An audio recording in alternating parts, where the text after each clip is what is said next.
G'day friends! Welcome to today's YouTube video. My name is James. Welcome back to my channel. Welcome if you're new. It's kind of early morning, so I'm feeling very, just woke up, if I sound a little different. Not as full of energy as I typically am. This is the Collage Club set of printables for July 2023, which is my birthday month, so I've added a few extra bonus sheets in for this month. I usually like to add bonus sheets in holidays or birthday months. So usually towards the end of the year, we end up putting in a bunch of extra stuff. Typically there are 5 US letter size printable collage sheets, but this month there are 7 since my birthday is in the 7th month, and it was either 7 for the 7th month, July, or 33 for how many years I'm turning this year. But I figured 33 collage sheets for 1 month might be a little excessive even for me. I don't know, don't tempt me next year, you could get 34, but that seemed like a lot. So this was going to be just a video where I just chat you through what is going on for Collage Club in July. However, I want to tell you just before we start, the return student coupon that I just gave out for the new Daisy Style workshop, that is also valid on most of the other workshops on my website, and then also in my Teachable site. It'll be all linked down below. You'll also be able to use that for multiple different courses, but also multiple times. So if you bought 3 different courses, you can use it 3 different times for all those 3 courses.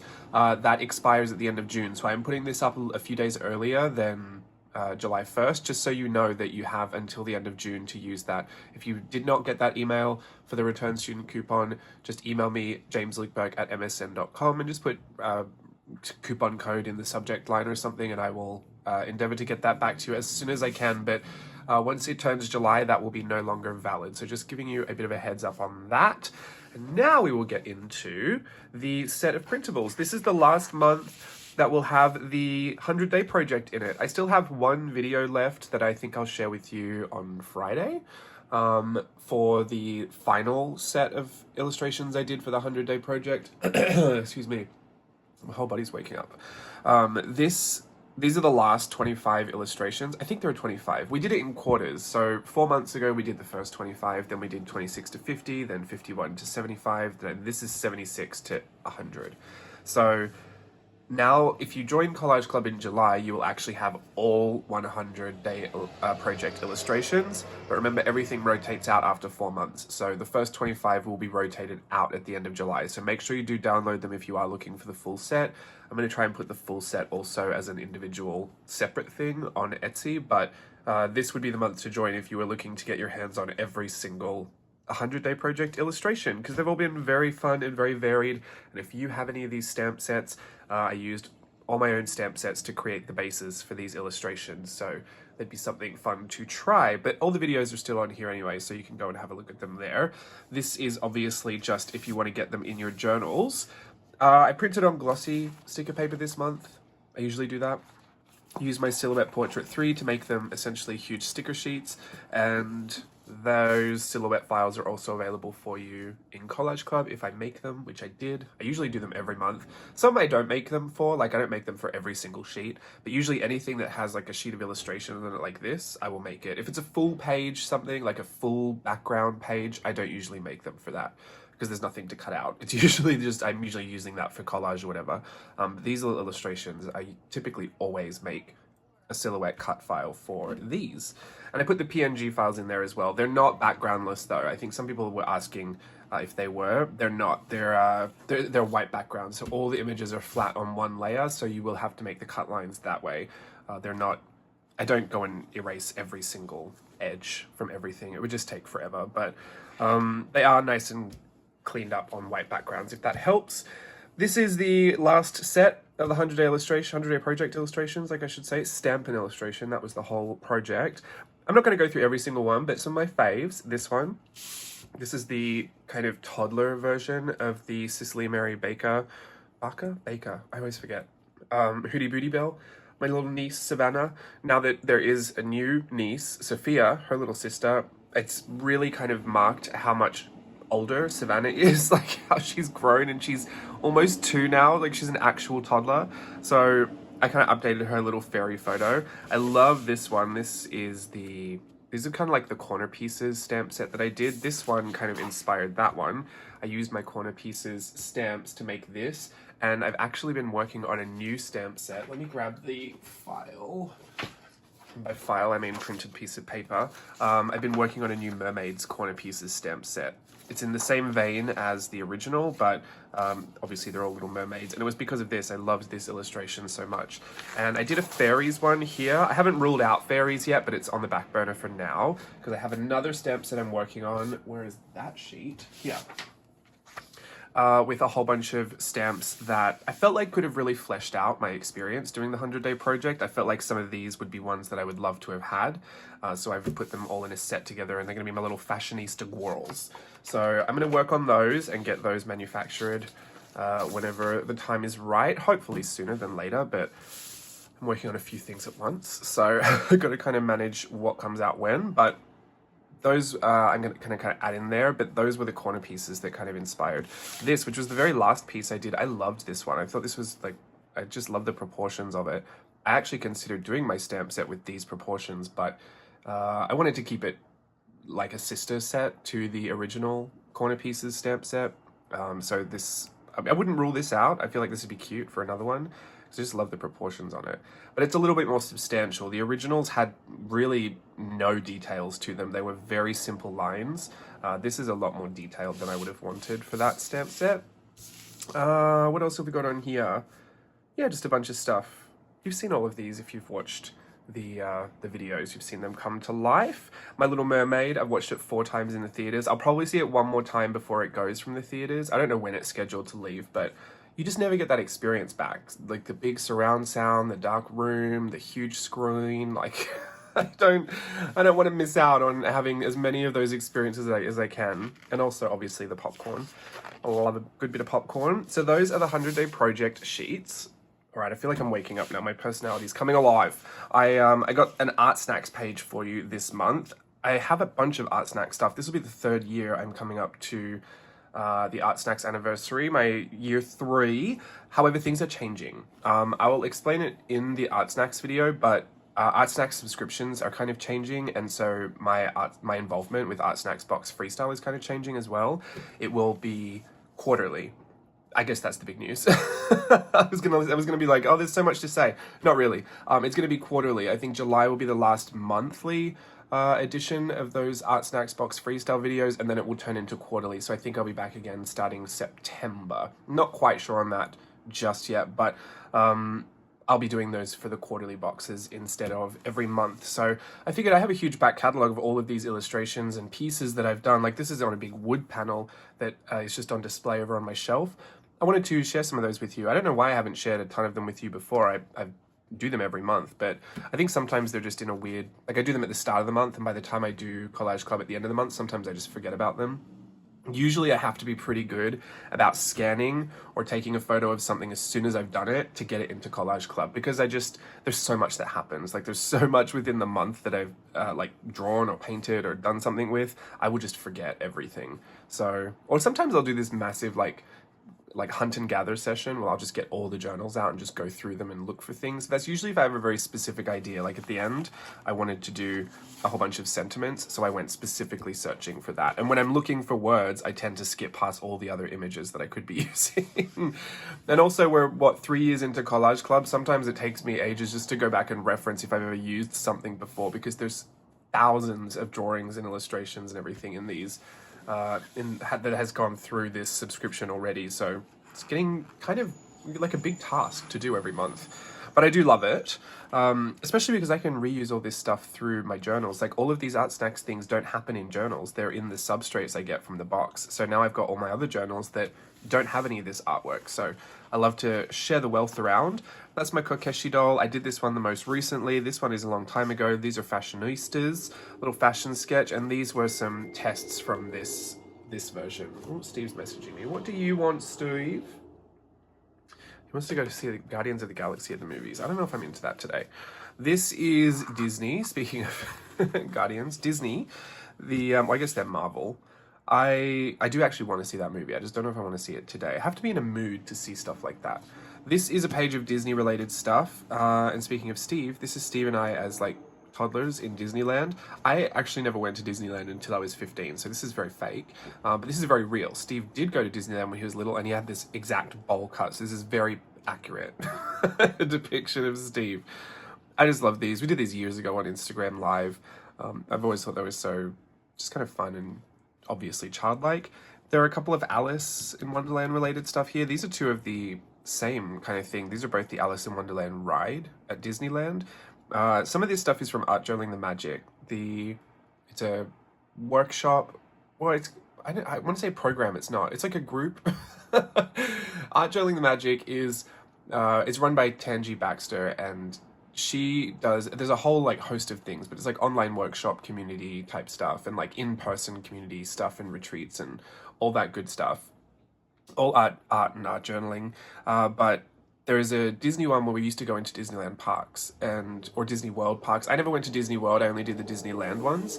And then they all went online after like around 2020. And so we've been doing them online for years, but I guest teach at... Thank you for that. I hate those cars so much. I'm actually getting really mad now every time that happens. I've tried to pass it off as a joke for so long, but now it's really irritating me. I need to go through a phase where I get over it again and it becomes a joke again. So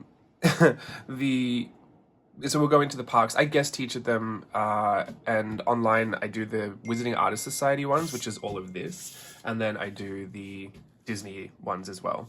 And so some of these are lessons, or some of these are like examples from lessons that I've done.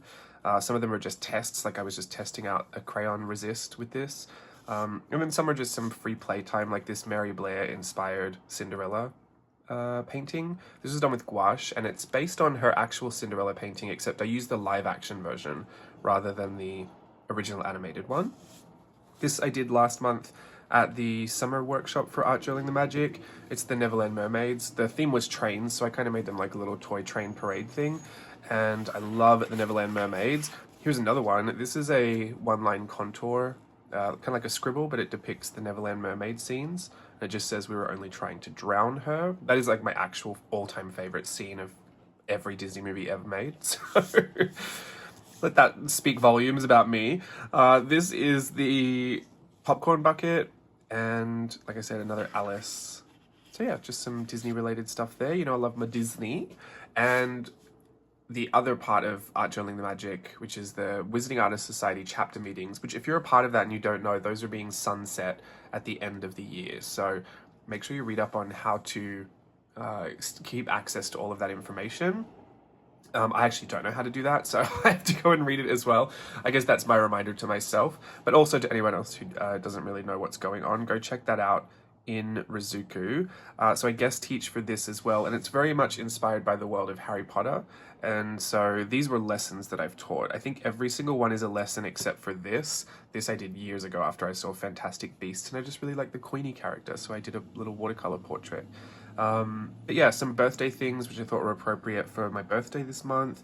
I love these little rag dolls. They all had kind of stories that went along with them. The Wizarding Artist Society chapter meeting stuff was always very...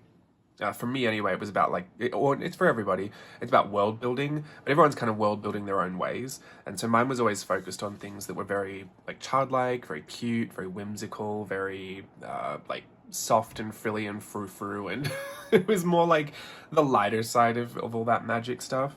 So it tends to have a more of a cute focus, but some people have done some incredible things, even or fashion. I used to do the fashion and beauty angles. So when we did Dementors once, I did like these fashion Dementors that I thought were so funny. I don't know if I've ever shared those. I think I have. I must have put one in here before, but I love them. They're some of my favorites. So that's that. This is a page of old school stuff. Do not judge me for what I've put on this page. I wanted to give you a really good, honest look at where I started. Look, my skill for drawing and painting has been all over the place for so many years, but especially when I got into art journaling, I just didn't know what people were doing that I was missing, or like what was going on. What was I really looking at? What was I trying to replicate?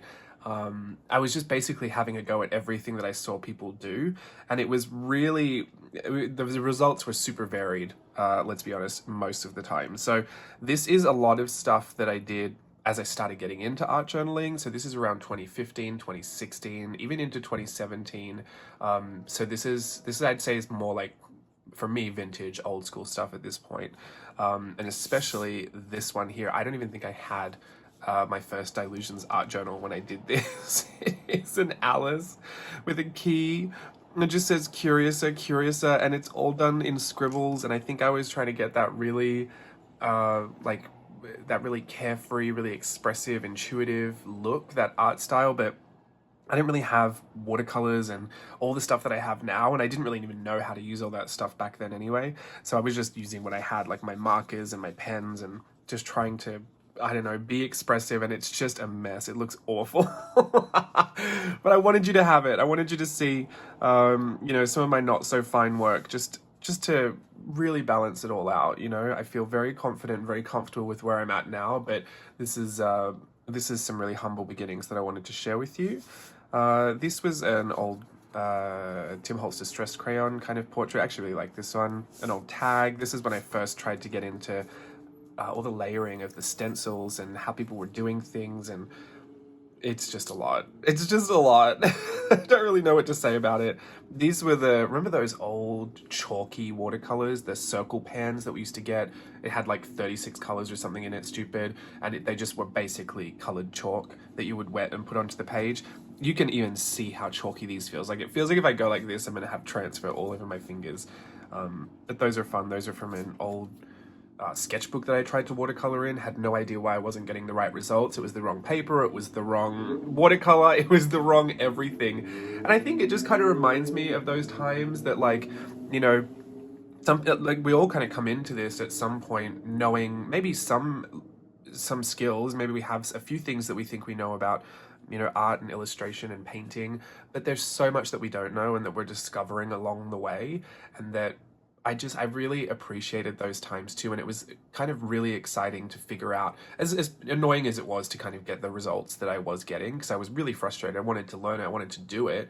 You know, you always look back on that time and think, wow, you know, I was really like pushing myself to figure it all out, and like look at how naive I was at that point to think that this is what that was. Like, I don't know, I have a really fond kind of recollection of those memories. It was also a really interesting time in my life, so it might be mixed with that too, but that kind of exploration, that finding out, that figuring it out process, you see all the efforts and the attempts, you know, it just seems like a good thing to be able to remember. So I like to look back at these things, even though they aren't the best results.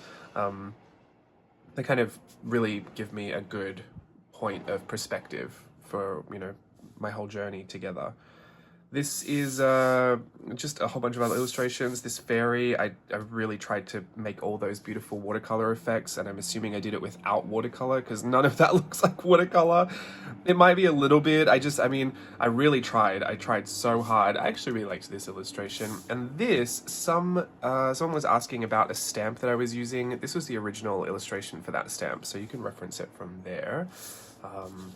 Which I used the stamp just for a test for the manufacturer when I hadn't seen the stamps before and what they were like, so I sent through a file with just some random drawings on it, and I made one of this, but I ended up using it for my 100-day project. Here it is, you can see it, this one here. So it's this. I've always loved the sketch more than I loved the stamp. The stamp is useful for me, but I've always loved this sketch. I thought it was so much nicer than the stamp ever could be, and that's what I say, like sometimes when you clean up your illustrations, you lose all the charm.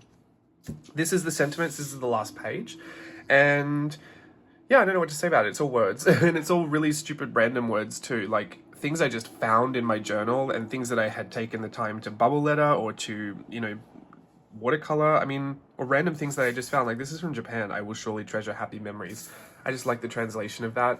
There are a lot of really interesting translations if you go through Japanese stores and you look at t-shirts and bucket hats and socks. They have some really interesting translations on there, and I've always just got a good chuckle out of that. So, Full Out with Lashes, There's No Place Like Home, A Creative Frenzy. There's just a ton of different random things on here, so none of them really, it's not themed anything. It's not like, oh, happy words, because I've got depressed written like twice, but these are all just words I found. Let's just call them found word art. Art being a very generous term there. This one, I put it on backwards. You know what's so funny? this was a cutout, and when I pulled it out of my like my paper stash, I put glue on it and I put it on my book and realized I had done it backwards. And for some reason I was like, wow, that's such an like, who would create a cutout of art backwards? Like, what was the reason for that? Then it dawned on me that I just put the glue on the wrong side. Like, in my head it was actually created this way, and I had glued it down the right way and then was pondering why it was done that way. Until afterwards I was like, this is backwards. I did the wrong side. I could have flipped it. It would have been completely the right way. So anyway, I thought that was really funny, but that's why the art is in there backwards. Sometimes my brain is in backwards. This is your set of Collage Club printables for July. We have the 4 months. We've got July, June, April, and May. So you'll have all your 100-day project stuff in there if you're looking for that. And then at the end of July, we will rotate out April, and you will have May, June, July, August. So that's what I mean by grab those before they go, because this will be the only month you can get all 4 months of those 100-day project illustrations, if that's important to you. It's probably not important to anyone, but just in case. That's it as well. Collage Club is $5 to join. It's been $5 since we started, and it rotates out every month, and there are at least 5 pages minimum. You also have a limited use license up to 100 handmade products for sale, so take advantage of that if you're someone that licenses images to create things for Etsy or wherever you create things. I always love to say, just please send me some. No, don't send me the actual thing. You don't have to. Just send me a picture of it, because I'd love to see what you're making.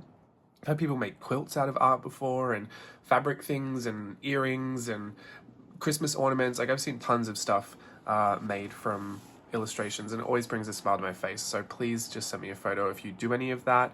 You already have the license there. If anyone tells you you're not allowed to do it, just send them to Collage Club where they can see that license. All the permissions are listed out at the beginning of the course. There's also a video at the beginning of the course too, if you have a Silhouette machine, how I print and cut these out, just in case you've ever been curious as to how I get these to be massive, quote-unquote, sticker sheets. Sometimes I print on transparent, sometimes I print on matte, but the gloss will always give you the highest quality color and kind of sharpness, I find. But it's not necessary. I do find it almost necessary at this point for me to do this way, because it is the only way I get so much of it used. Whenever I used to print out sheets and cut them and paste them, A, I would make a mess, and B, I would just not use very much of them. I just felt like I was wasting so much of what I was printing. But now I have this little binder system. It's very unorganized at the moment, but I usually have this one, which has a lot of full sheets in here, like sheets that are practically full. Like this one only, I have used 1 image from this. And so I'll put all of these into here, and then once they get pretty used up, like there's not much left in them, I'll usually transfer them over to here, where these become almost empties. And then when there's almost empties, I can, whenever I'm doing a project, I mean, like I said, it's kind of messed up at the moment, because this I would still consider quite full.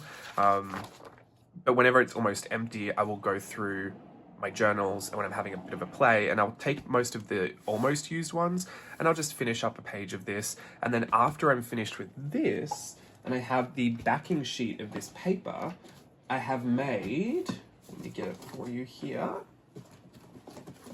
I have made sticker books out of them, which I'm now realizing I probably don't have one super handy. Oh, here's one. I made these sticker books. So they have the release paper. You can even see some of the cut lines in here. I will glue the backs together so they're kind of double-sided. And then I will make these traveler's notebook size sticker books so they get completely recycled into something that is super fun and easy and usable. And these are great for travel as well, especially when they're traveler's notebook size, because you just put them in with your journal. But also, they come from these papers. So if I really only had like 1 of these fairies left, I would probably even just pick the fairy off the page, pop her in here, and then take this whole thing out, take the, I weed off this bit, this glossy sticker paper bit, and then just use the backing and put them all away until I have a whole bunch of them, and then I make a sticker release book. So it really is a whole life cycle over here with these Collage Club illustrations. I think out of necessity, just because when you're printing so many, I mean, look at all of the huge sticker sheets I have to choose from. You know, you feel a little guilty if you're chucking away too much paper. So that is kind of the life cycle of how Collage Club works at this point. Eventually they just become sticker books. But that's it. I don't even know why I'm sharing this with you. I guess I just want to chat to you. I'll find another video to chat to you on because I have a lot to say today. I've woken up. My memories have kicked in. I'm ready to chat. I'm ready to play. All right, let me get on to another video and I'll see you again on Friday. Until then, have a great day. Goodbye.